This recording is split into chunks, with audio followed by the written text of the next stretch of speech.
All right, what is going on, Banter fam? Welcome into today's edition of In the Game. I am your host, Hustle, and as always, we will be going deep into crypto gaming today. And I am happy to be joined by none other than one of the most top tier upcoming and current projects that is playable right now in the space that I think you're going to be blown away by what they are building top to bottom. We are going to be talking to the co founder of Blowfish Studios today. Blowfish Studios is behind the highly touted game blockchain game integrated Phantom Galaxies. We will get into this. This game is triple A quality. We'll talk about every pillar of gameplay, governance, the upcoming planet sales, every little bit that you need to know about the project we'll dig into in this edition. So without further ado, let's get in the game. T-minus 15 seconds. Guidance is internal.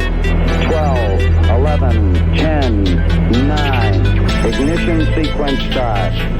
6, 5, 4, 3, 2, 1. If you ain't here to hustle, why is you here? But if you here to hustle, the moon is near. It's crypto Banter, not financial advice. If you don't listen, what's the cost, what's the price? This ain't a game, put you on game. I know we gon' play, but ain't a cent. If you ain't here to hustle, why is you here? But if you here to hustle, the moon is near. It's crypto Banter, not financial advice. If you don't listen, what's the cost, what's the price? This ain't a game, put you on game. I know we gon' play, but ain't here to play. If you get lost, show you the way. All right, and let's go ahead and get into it. And I'm going to bring on the man himself, Ben Lee, the co-founder of Blowfish Studios. Ben, how are you today? Good, thanks, Johnny. How are you? I'm doing all right. I'm really appreciate you taking the time to meet with me. I know y'all are super busy, tons of developments on y'all's side, and I'm really happy to just break everything down and try to get all the little alpha out of you that I can here and there. Cool. No, I love talking about the game, so Definitely. And I could talk for hours about it, I'm sure, right along with you. So I'm excited to get into it. And I really just want you to kind of preface people just to start kind of on your background in the space. How'd you get into Web3 and what is your background in game development and in games? So people who don't know your background can kind of get a little glimpse of how you got into the space. cool. Yeah. I mean, how did I get into games first? I mean, Up to you. Yeah, games and Web3, because I think both are interesting passages for everyone, right? Yeah, no, especially yeah. I mean, with Phantom Galaxies and the blend between the two. I mean, I've always loved making games ever since I was a child, actually. So I got into game programming and art, 3D art, and kind of I'm a programmer or computer engineer by trade. And I started my professional career back in like 1998 making arcade games, so PC-based arcade games. And I was kind of followed my career from there. And I had a good friend, Aaron Grove, who we'd been making games as a hobby on the side. And then in 2010, we kind of left our jobs and started Blowfish. And so we got into at first mobile games. That was kind of like the advent of the mobile gaming scene. But yeah, it just kept moving along, got into consoles, got into PC, and then I've been dabbling in crypto and doing some back when I wasn't really early, but I think the first time I bought my first bit of ETH, it was like $300 or something. I only bought one. I should have bought more. But it's like I have a note in my desk drawer that has some prices on it that says sold this at that price, that I'm just like, what am I doing? Yeah.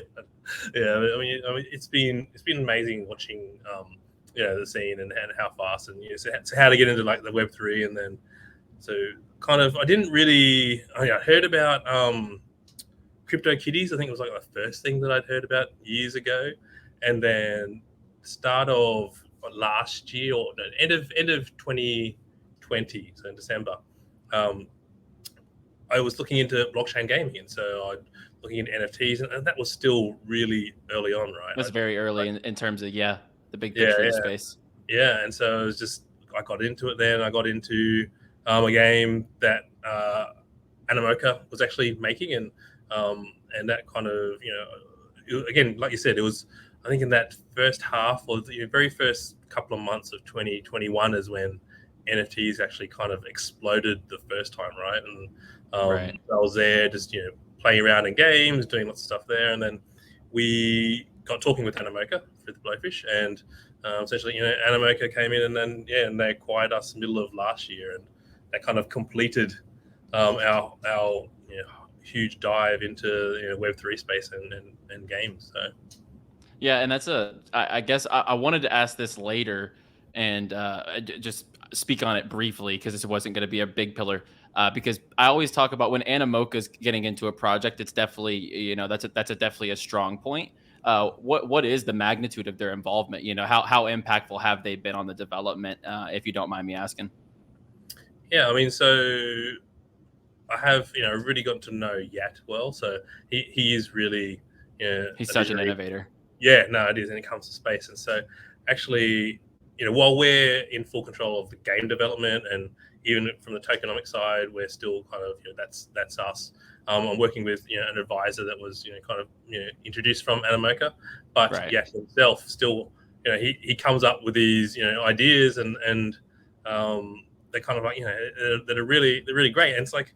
And so then my job is to kind of like take that idea and then how do we blend it into what Phantom Galaxies is. And so, no, I mean, Animoca themselves, and they've got tons of support there, introducing to all the blockchain companies, and just the network they have is amazing. And we would not be able to achieve what we have in the time we have without their support and resources.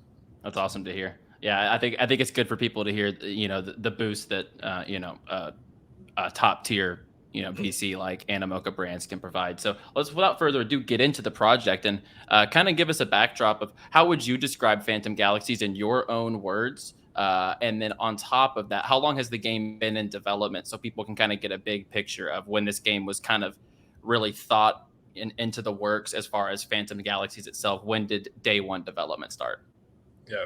I mean, Phantom Galaxies, as a child growing up, I loved, Robotech, Macross, Transformers. And so you can see that's kind of the inspiration where kind of that came from. And, I think it's just a fun, shooter, action shooter, with, RPG elements mixed in there as well. So I think before, when we first started building the game, which was back in 2019, we were aiming for a more kind of structured, linear gameplay, so more like a traditional, I guess, RPG, in that you're playing through an action RPG. But me growing up, I've always played lots of like MMOs, things like EVE Online, sci-fi wise, but also traditional ones. And so where we're growing it now with the help of with Animoca is into this much more open world MMO style. Space mecha fighter shooter. So I mean, you see that the graphics, we've been able to just produce something that's visually stunning. I think the kind of ideas that we still want to implement with how the transforming starfighters and the mechas work and interact with the world. We've got still quite a bit of work there to do, just because I mean, we're using Unreal Engine, and people know that kind of Unreal Engine is a lot of people use it in TVs and in films now.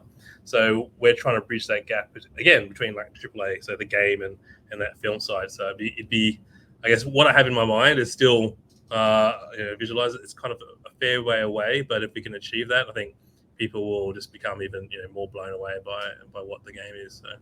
Yeah, definitely. And I took the time to just kind of drive around to show people like the scenery, how built out this already is, right? And I think like you said, this is AAA quality, and just feeling it, touching it myself. And for people who don't know, you can get involved in the alpha of Phantom Galaxies. We'll talk about it at the end, because I'll let you kind of tell people how they can get involved, because I think that's important, because this is playable right now. And with this mix right kind of gives me like Mass Effect vibes. I'm sure Mass Effect as a game guy. So it kind of gives me like this type of gameplay gives me those Mass Effect feels, but a little bit. And then the open space gameplay I absolutely love as well. So let's kind of talk about the gameplay pillars. So there's the missions, there's the quest, there's player versus player, player versus environment. When it comes to player versus player, what's going to be the format of that? Are you in a team, or is it one versus one? And then I've heard also, I'll ask the guild gameplay, because I've heard about the kind of the raids afterwards. So I'll ask that after.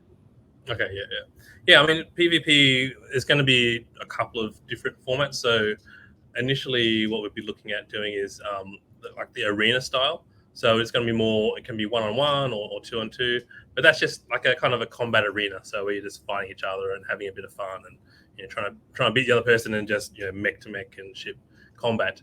But then on the larger scale, the wider scale, when you move into then guilds and organizations and that PvP there, then we'll go to the more planetary or galactic scale where organizations will be able to even like fight over planets.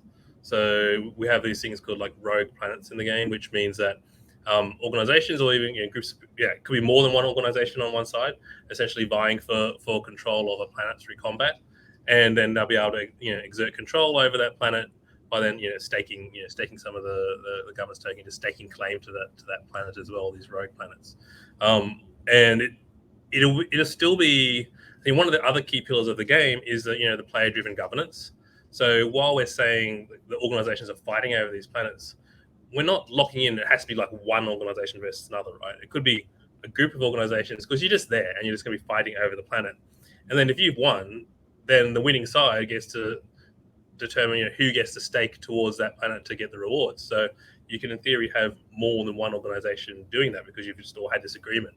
And us as Phantom Galaxies, as a developer, we haven't stated that, we haven't set that out. We're just giving the framework in the game that lets people go and carry things out like this. Got it. Okay. And I love how it really incentivizing governance, because I think a lot of projects right now, unfortunately, in the play to earn Web3 gaming space, their governance protocol or their governance tokens don't have any current governance other than like staking for rewards, right? So I think right now the term governance has a misleading term in the space. What drove y'all to want to, the planetary aspect, I think almost just drives the space. If you just go back to this traditional sense of when you watch Star Wars, every planet had their own society or their own kind of, I guess, their own race or species, or Mustafar in Episode 3 had their own different kind of culture, different cultures, basically you could call it. So what kind of drove y'all to really incentivize governance to this level? I mean, I think, like I say, growing up and just playing MMOs, I've always wanted to have that in games, right? In traditional games. And when we started looking into the full tokenomics and with Phantom Galaxies, it's just a perfect fit, and it's just the perfect time and opportunity to actually try, to implement this and carry this out within a game. Because in traditional game space, there's no incentives there, like you're saying. Like there's nothing there to really do it except from the social aspect, which is great, and people would do that. But now, as soon as you bring in that blockchain, that Web3 element, you can actually make rules and limits that you have to abide by. But then it really is in the hands of the players, because they can trade. They can trade either tokens or they can trade the assets and essentially form these guilds, and just take part in different governance situations. And you see from the Whitepaper, listing all the different type of organizations, and that to me was just like, again, another thing that I kind of always wanted to have in a game. I thought that'd be cool if we can try it, and it just seems to fit perfectly with this whole thing. And like you said, current government's tokens, everyone just goes to the DAO, right? So, which is, it's fair enough. That's where a lot of Web3 is based and grown from, and we're kind of bringing in, I guess, more traditional into that. But I think it's a fun idea, and we'll see how it actually plays out. It's just more incentive for the actual participants in the economy who do want to be in the economy long term, hold the tokens to participate in the governance protocol, to be able to have an impact in kind of what's going on, right? And have the ownership and the the decision making power that the universe, so to speak, could provide in a space economy, so to speak. So, and I kind of want to, how do planets play into this? So I'll kind of go to the player owned planets here. So the players will own the planets. What kind of activities can be done when a player has a planet in their possession? Yeah. And so right now we're actually already we're carrying out that first kind of planet sale, and we'll have the public sale very, very soon. And what planets they represent is they're the land kind of aspect within the game, as they sound like they should. But then they also have the governance token emissions. So anyone that owns a planet is able to essentially receive the governance token from the planets over time. But what we're doing here, which is that part is kind of innovative as it is, but then the other side is it actually requires player or the owner of the planet has to interact with the game. They need to be making buildings, they need to be doing missions or running organizations and getting other members in there, and essentially just engaging with the game to boost the amount of governance token they're getting from the planet. So it's like that reinforcing kind of loop in that the people that are more involved with the game are actually earning more governance over the game as well. Because the governance token, while it's for yourself to run your own organizations, it's still also governance of the entire system itself. Right. So, when there's major economic changes on the table. Yeah, and it won't. It'll get there eventually to that right. point. As more token gets into circulation, and that's that's how most of these projects work. So that part is similar, but I think it works really well. And now you've got this second utility or third utility of all right, I've got these governance tokens. I can actually do my own governance now, and also the more I play with the game and the more I'm in the game and involved with the game, then the more I own it, which is I think is very powerful, right? That's something that hasn't really been done before, and that's so that's why I'm really excited to see how that plays out. Yeah, definitely. And so some of the utility behind the planets for the planet cell, as we see, as you mentioned, they'll have greater utility when the governance token launches. The holders will be able to earn a multiplier on their emission of the PG tokens. So I'm assuming and the emphasis for you guys is play. And I've heard this a lot. This is gameplay first. So you guys are going to incentivize the ones who are participating the most. There is no passive aspect to this game, right? I wanted to make that very clear so you guys could verbalize that. This is not some farm money out of the economy extraction type of game, as well as some other games could have presented the opportunity to have that occur. Yeah.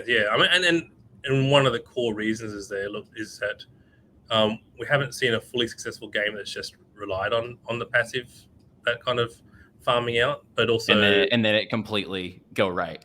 Yeah, and that's and again, it's just that decision kind of fits in really well with our key pillars or charter of being gameplay first and bring it. But we're still 100% committed to blending.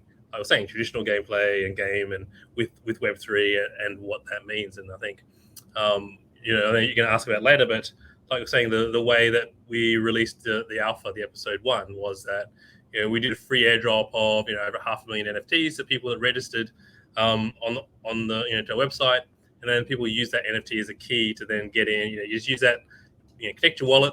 The website sees you've got that in your wallet, and then it gives you in effect like a redemption key to access code to download the game and play it. So already we're already just reinforcing all of our our key pillars there about blending gameplay first, but blending it with Web3 and what we mentioned before, like the what we like to say is play and earn rather than play to earn. Right. And again, we're already reinforcing that because people that go in there play episode 1 or play, we have 4 episodes. They play episode 1 at first. They can now go and claim. It's not live yet, but very soon they'll be able to claim a completion badge on the website, which then that lets them into an episode, a medal. Oh, NFT. That's awesome. Yeah, and that's an NFT. And so already you've earned that medal now, and it's it's an NFT. It's fully tradable, so you can go. You'll be able to sell that on market. And so it's just blending everything together. But to achieve that, you've got to get through and play the 2 to 3 hours of the game for each episode. So right, and I love that the progression based rewards I think are really what could lead to sustainability in the space. And I think that you guys model if I find the tab here, and so as we see here, you gain tokens by completing missions, mining resources, so setting up resources on your planets or your property, for example, I'm assuming, scavenging, PvP arena battles, and PvP looting. You can stake or spend your tokens on crafting, property, and items. It's all gameplay loop, which I love. A lot of projects can't say that in the space. So like everything about that is a thumbs up for me. And I've recently gone on a rant on a show talking about how progression based. That's what we fell in love with. When you're grinding for something in your inventory and you finally get it, but then we're in the space where you can't sell it. If you really wanted to, or if something happens and it's super valuable, but you don't use that asset particularly, you prefer a different one aesthetically or whatever the case is. And I think also another pillar for people to know, the economy, is there any pay to win aspect? So, I mean, there's no pay to win. It's a difficult thing to kind of answer clearly because in a blockchain game, every item is sellable. So, like, it depends what you mean by when you say play to win. Or pay I guess to win. so I know some assets might be able to yield higher returns, maybe if you get a high, let's just say theoretically, in traditional projects, in the space, speaking of just crypto gaming space in general, you mint the highest level planet, it might have a higher reward rate for the PG token for your resources, but it doesn't maybe necessarily make you a better player. You still have to do everything, right? So that's maybe what I mean. Some resources might be more valuable in the aspect that they might be worth more, they're more rare, but do they give you an edge in anything outside? Do they give you an edge in gameplay? Yeah, I mean, so when you go to the items, like planets, no, like planets are purely around the governance token and assets, and land and building and crafting. Really revolves around kind of what you can do in the universe metaverse part of Phantom Galaxies. But then the game items, so it's a gear game, like we said, where you're playing the game, you're doing the raids, you got the kind of and you're in your raids and your kind of big boss raids. They're the ones where you're going to get the best kind of loot. So we're rewarding the players that actually can do that and achieve that, which requires the skill, the organization, the kind of management of your group playing. So it's all skill based, and then you can get those items. But then the items, it's like any MMO where it's then balanced, of course, to be with the gameplay. So there's not something you can go out and buy and just makes you all powerful. Now you can beat everybody or win anything like that. So but just like any PvP game, there might be a meta where a certain mech might have a power or a certain attack or some sort of feature potentially that could be the meta in some sort of PvP aspect. Just like any game, I'm sure that every game welcomes that aspect. No, exactly. Like it's more about that comes down to traditional game design and balancing. Correct. Right? Okay. Basically as long as you can't just whales can't come in, buy the best asset and be the best, right? As long as there's still that skill-based curve. And I heard you say skill-based, so that checked my box on that question.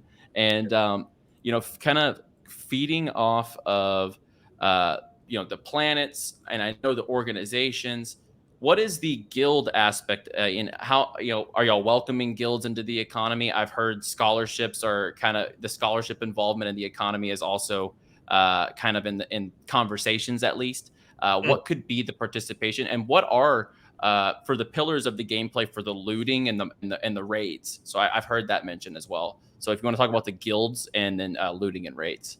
Yeah, I mean, like guilds and organizations, they're kind of interchangeable for us. So if a guild comes in, they will take the form of an organization. And so how that's managed, it could be, in the guilds you normally have the managers or the asset owners, and so they'll come in and they'll still hold the assets and run the actual guild from within an organization. And then through that, there's like a dashboard that it shows them all the planets they're holding, all the starfighters, all their members, and then you can set up.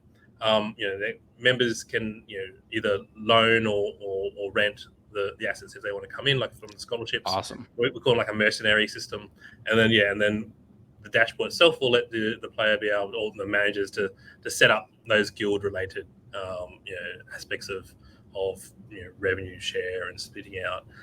But we're trying to do it in a much in a more fun way. So right. A healthier way that incentivizes gaming, not extraction. Yeah, exactly. And some events, there's going to be more events because of the actual game type that Phantom Galaxies is.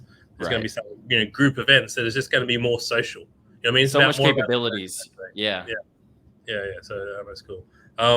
Sorry, the next bit As far as the looting and the raid gameplay, I've heard some conversations about that, and then you had mentioned it right before that last question. So I kind of just wanted you to follow up on the looting, because I I've done the PVE. Obviously, I've gone through some of the missions here, episode 1, and I've started episode 2, and I'm curious as far as the looting and the raiding gameplay. Right. Yeah. So even the gameplay that you're seeing now in the alpha test, it is going to change quite significantly to the EA, the beta, with regards to items and how what kind of drives the players. But the alpha test has been great in showing us and giving us all the great feedback on the actual core gameplay. So your combat, your fighting, and the enemies and controls and missions, but the item and the gear is going to be changing design, just so it works better in this kind of the long term, our long roadmap of how we want to do. And of course, it kind of feeds into what you're saying about the looting and raiding, right? We need to make it so that there's more things that players can be fighting over and battling, and but it's not just gear. So a lot of it's also comes down to buildings and structures that you're able to construct on the planets, or at any point in spaceships and in space as well. So again, like your player owned planets are essentially safe because you've paid money. We're not going to take that from you on that large scale. Right. But what it means is that there are neutral kind of zones out there in planets, like we were talking about before. But then when you take over those, then you'll be able to loot. There's things like buildings and structures that are going to be very hard to achieve. So you can go and be a crafter and a builder. And this is what the really great MMOs do, right? They give you different avenues to achieve something. Absolutely. Core gameplay pillars for everyone. Yeah. So and that's where it is, right? So then when you get to the looting and raiding, then that's if you're combat focused. So you could have like a crafting organization, you know what I mean? Or you could have a more combat kind of war Absolutely organization, go there and steal it off and loot off people and what we call the NTA, the space, frontier space out in Phantom Galaxies. Yeah, definitely. No, I absolutely love it, and I don't know that when can people expect the planet sale? I don't know that I've seen a date. Obviously, you don't have to put no dates have to be floated. When can people expect the planet sale? Sorry. So we're hoping, we're aiming to get it out this month originally, but there's been a bit of a delay, so we are aiming for it's next month. It's been pushed back. Okay. Yeah, we're going to make an announcement about that. Y'all have the alpha flowing in you guys' Discord. The Discord's awesome. Yeah, thanks. Yeah. It's I mean, one thing we learned from traditional games, and it is amplified even in Web3 and blockchain games, is the community is key, right? To build Absolutely. a sustainable, growing game and as a service, and just build that forever. You've got to support the community. You've got to be there. You be transparent as transparent as possible about what's going on, and just keeping people updated. I can't. We're all extremely busy, so sometimes I might be missing from the Discord for like a month or so. It happens. Battle through everything to get everything done, but we're always there and just trying to be as transparent as soon as we can. But there's a lot of things around. The Discord's awesome. The updates are amazing, and the progression, the rollout that the alpha gameplay is rolling out with, I've loved it so far. And so about sometime in April, people can expect the planet sale. So I love that. And I guess a couple other things I was curious about. When I've heard Q3 more gameplay pillars might be rolling out. When will the full game kind of start to go into launch, and when will Web3 be fully integrated into the every mission gameplay of the game?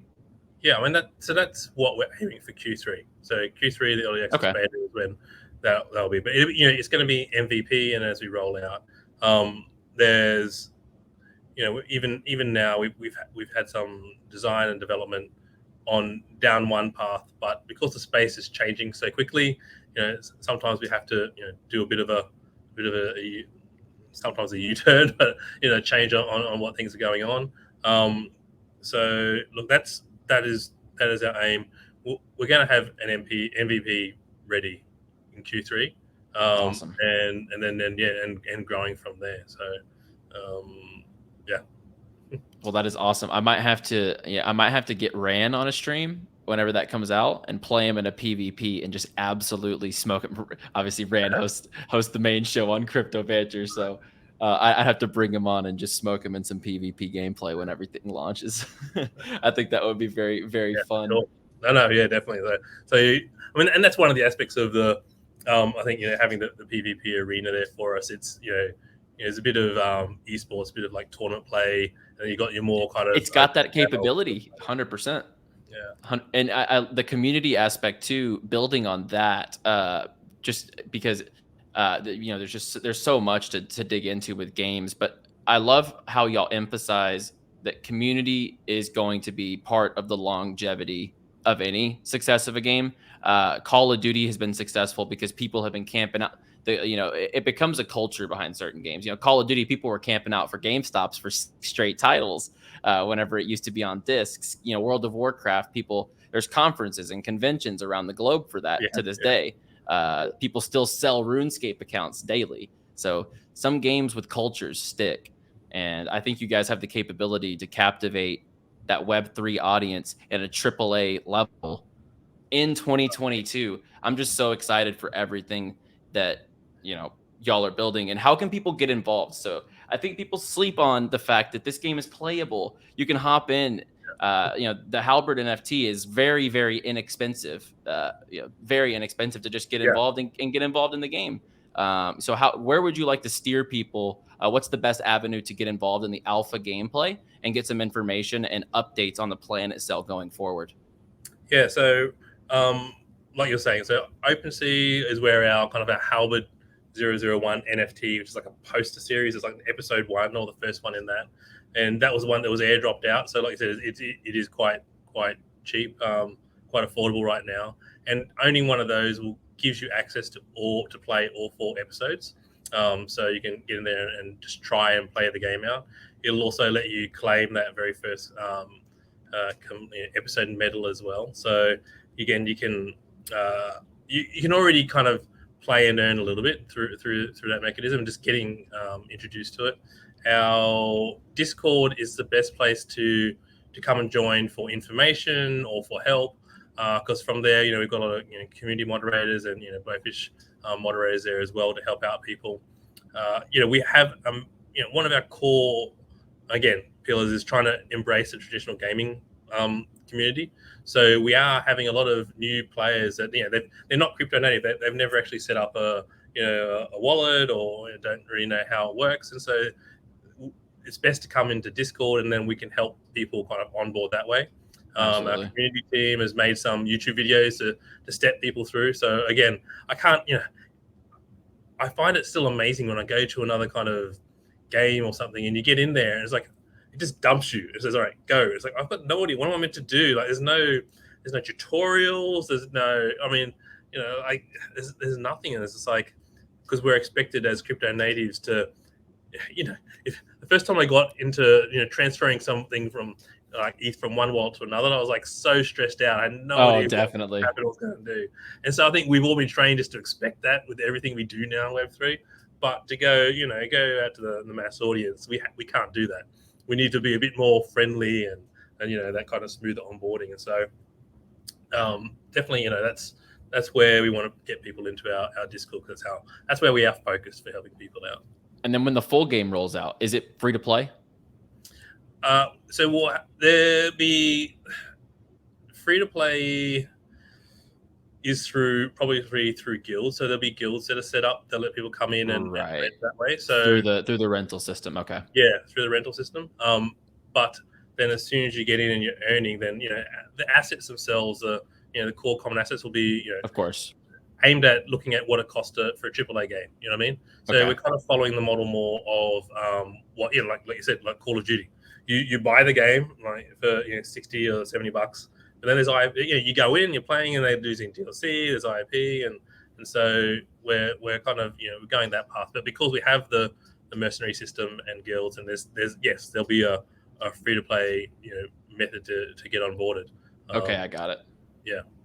Awesome. And so anything else that you want to leave off? Is there anything that I left out that you wanted to particularly cover? I think we've covered everything that I had. At least we've covered I guess when will the PG? What's the timeline? Will the PG token launch coincidentally with the game launch? It will launch before. It'll probably go. All right. So the TGE will happen first, but yeah, it won't be. We'll coincide with the game launch for where it's available.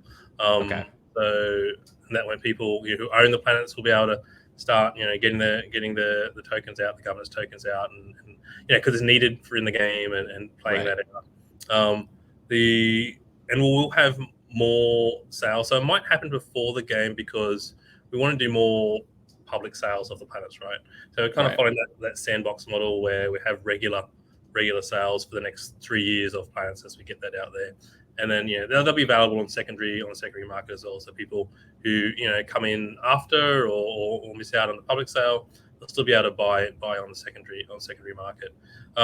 If you go to our Medium articles and our Discord, we're doing all the collectibles of the starfighters and the avatars. So we do want to mention that there's some very good collectible kind of additions for the NFTs to get limited edition kind of skins for the avatars and starfighters, and look, they are skins because they're like saying that pay to win. Yeah, you won't get an advantage, but you're gonna have something that's like super rare and special from an aesthetic point of view. People are paying for a profile picture. They'll pay. People pay for Fortnite skins. They're not worth anything. No, exactly. I mean, and it's an online game, so we're providing. The great thing about NFTs is that you have that you can represent yourself in Web3, but then also in the game, you're going to be walking around in the space stations or out in space, and you're going to have your unique kind of your unique avatar and starfighter. So that's really cool. I mean, no, but please, I think just come in there and play it. We're going to be, I think episode 3 is we're not coming out. We just dropped episode 2, so episode 3 is a little way out. Probably in April, late April, or early May. But I just say get in there, get involved, have some plays, and just keep an eye out for any kind of announcements that we got coming out. I vouch. I recommend to give this game a try. I think anyone who is a gaming fan, a blockchain gaming fan specifically, you need to try this game and you need to see where things are headed. Because with games like Phantom Galaxies, I think this is those games that can bridge the gap. Current games right now just don't have the captivating gameplay or the AAA feel, and both levels are reached. And the white paper or the light paper at this point, it's a light paper at this point, right? The light paper. Yeah, actually, so you bring up something too. So that captivating gameplay, that's one thing that we've seen. People played the episode 1 and 2 to reach that where they completion medal or completion page and get their medal. But we've seen people then have just played beyond that, and like you're saying, just kept grinding and accruing the points and the weapons, and just wanted to buy everything. So we've already seen that. That people love the game and they love the world, and and kind of really really engaged there. Definitely. White paper. If you're from the Discord soon, so everything's coming soon. Awesome. Yeah, check out the light paper too, guys. It's very in depth, and we talked about the token, the plan itself, ownership and governance. We talked about guild activity, scholarship involvement, and we talked kind of about the space moving towards a progression or base model. I think there's just so much to dig into. Thank you so much, really, for joining me. We're about 40 minutes in. I think we'll go ahead and wrap it up. Join Phantom Galaxies Discord, and I highly recommend it. They drop so much information on the project. If you want to stay up to date with Phantom Galaxies, as far as up to date, to the minute updates, they drop the alpha in their Discord for sure. And follow them on Twitter, _Phantom_G. So we are going to get out of here, guys. Thank you so much for watching the exclusive interview with Ben Lee, the co-founder of Blowfish Studios. We will be back. I'm headed out to GDC, San Francisco. We'll be out there this week, and we'll get some content out while I'm there. I'll try to do a live show, but we'll do a ton of Twitter videos, short clips, whatever we see, some Web3 updates, and hope to see anyone out there who's out there. Like the video if you enjoyed the interview. Be sure to subscribe to the channel for more. We'll be back later this week. Ben, thank you so much for joining me once again. It was an absolute pleasure. And get involved with Phantom Galaxies. Highly recommend the gameplay. And then, as always, guys, play well, my friends. Thanks, Johnny. Been great talking to you. Always. Absolutely. Thank you so much for joining me, as always.